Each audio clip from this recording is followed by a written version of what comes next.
For all the latest updates, subscribe to Newsline.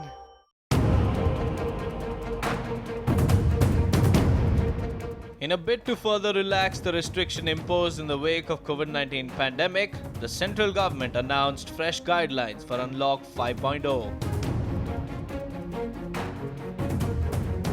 On Wednesday evening, the Ministry of Home Affairs issued new guidelines for opening up of more activities in areas outside containment zones.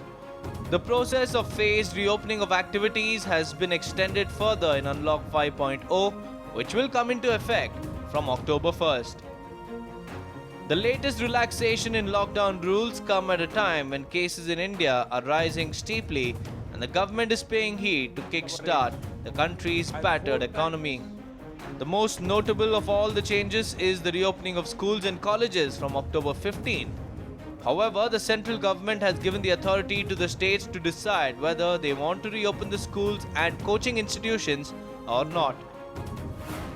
For reopening of schools and coaching institutions, states and union territory governments have been given the flexibility to take a decision after October 15th in a graded manner. However, the directive by the Ministry of Home Affairs also stated that the decision to reopen educational institutions shall be taken in consultation with the respective school or institution managements. Students may attend schools or institutions only with the written consent of parents. Attendance must not be enforced and must depend entirely on parental consent.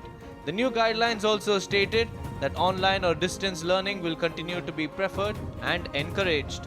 In the next phase of relaxation, cinemas, multiplexes, theatres permitted to function with 50% seating capacity, for which SOP will be issued by the Information and Broadcasting Ministry.